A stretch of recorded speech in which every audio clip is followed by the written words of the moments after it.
We are here gathered today to celebrate the 10th December of 1948. Although it's 5th December, but the purpose is the celebration of the 10th December, which is the Universal Declaration of Human Rights. You have a very distinguished people here. The politicians are here. The members of the European Parliament are here with their expert knowledge on human rights and on very specific areas. Kashmir dispute has not been settled by United Nations, but I have a firm belief that it will never be settled without United Nations. By settlement I mean not a hollow truce or a patchwork arrangement, but a comprehensive agreement which can be called the realization of self-determination by the people of Jammu and Kashmir. Now, the Indian government, I think, is the major villain of the peace, and its use of the court-martial system, which Frank has already alluded to, has been a major problem. When I wrote to Baroness Ashton, she did actually say that the Indian government had promised to end this system, whereby the major perpetrators of human rights abuses in Kashmir are the military, and then they act as their own judge and jury. So there is absolutely no confidence in any justice system. So this has to end very, very quickly if it hasn't actually ended already, because we have had that promise from the Indian government.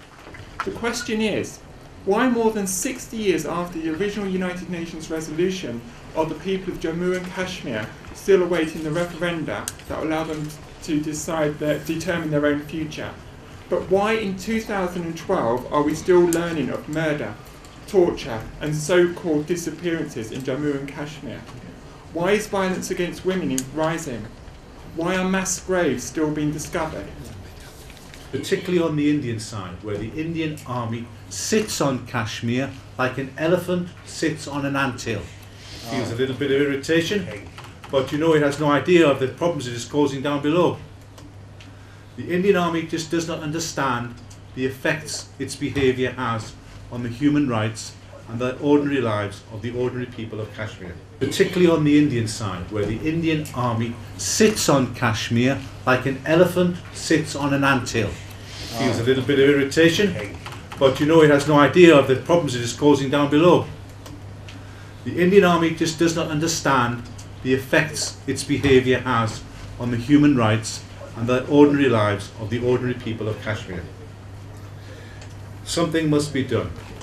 Something has to be done. Things have been done. We have seen some progress. We have seen the discussions between governments which need to be broadened and developed. We need to see more opening of the borders. We need to see them start to discuss how they are going to realise the resolution of the UN for self-determination, which they seem to want to avoid to discuss. Bismillahirrahmanirrahim. In the name of Almighty Allah. I am so grateful, sir. You have used very good words for me. I am here because of PJ Mir and Majid Saab, who is sitting here. They are very kind to invite me while I was at Hamburg University. At Hamburg University, I came for my research of the thesis. I am a student and scholar of PhD nowadays. I am Secretary General of Pakistan People's Party. I am leader of the House in Senate of Pakistan, that is the upper house. And while I thought I passed my 30 years of life with Shahid Mohtarama Benazir Bhutto while she was resisting for the human rights and democracy in Pakistan. Today, the democracy and the human rights are combined here. So I served under her leadership the people of Pakistan in different capacities, as has been told here. I don't want to waste the time going into those details, but I thought that I must sum up the struggle of Mohtarama Benazir Bhutto against tyranny, for human rights in Pakistan, for democracy, for a pluralistic society in Pakistan. She has given her life, and I was under her leadership all the 30 years. So I had decided to sum up all those things, and there was no way out than to write a thesis and be a student and scholar of PhD. So when I reached to Hamburg University, I was there, that I received a call, and they told me that there is a discussion, and that International Council on Human Rights is observing this Human Rights Day. So I thought it my duty to come here to pay my tribute to all those who gave their lives for human rights and democracy in any part of the world, and to thank to those who are fighting for this noble cause.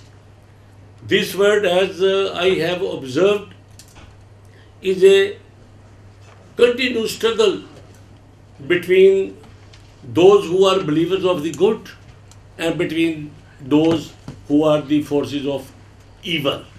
So evil and good forces are fighting in the world for the creating and formation and maintainability of the pluralistic society, to give all those values which are in democracy and which are for the human rights. The values in human rights and the values in democracy, there is no tell, I find no single difference in all those values. Human rights mean democracy, and democracy means when you accept these values as human rights, to give it to everybody who is living in this society. And that has several values. And there is that everybody has a right.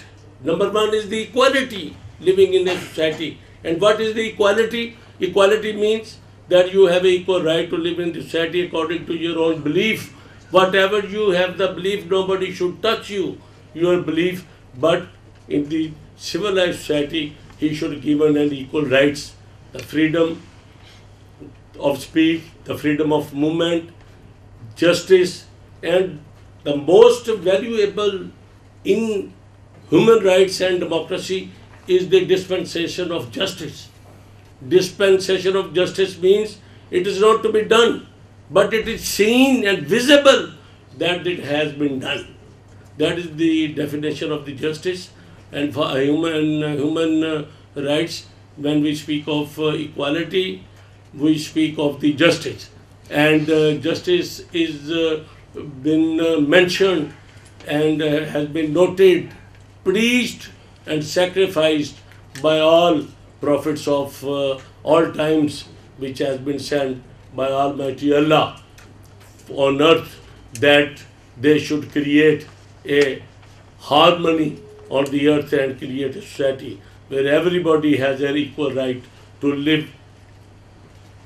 We in Pakistan democracy, we have suffered a lot. There were 4 dictatorships in Pakistan during the history after the independence of Pakistan, and all 4 dictatorships I have been in the jail.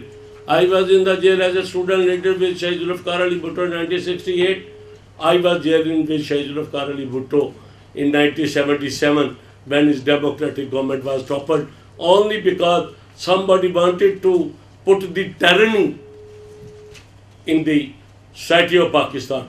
To stop the tyranny and to fight for democracy and the human rights is the cause and is the service to the humanity as large to fight. They gave me lashes outside that cell. I was lashed by the forces of dictatorship in the jail outside the cell of Shaheed Zulfikar Ali Bhutto. But we continued the struggle, and at the end of the day, though he gave his life, but his daughter Shaheed Mohtama Benazir Bhutto brought democracy in Pakistan, and I was president of the province, as has been told, received her, that became the cause of her victory. Anyhow, I am writing all this about the resistance and resilience which has been occurred in Pakistan. In today's harmony, in the Parliament of Pakistan, Excellencies, there is not a single party in Parliament who has not shared the power with us. We believe in reconciliation, we believe in consensus, and we believe on all human rights and the democratic value, and as leader of the house and as secretary of the party, I assure you, we may sacrifice anything, but we will not leave these values. Thank you very much.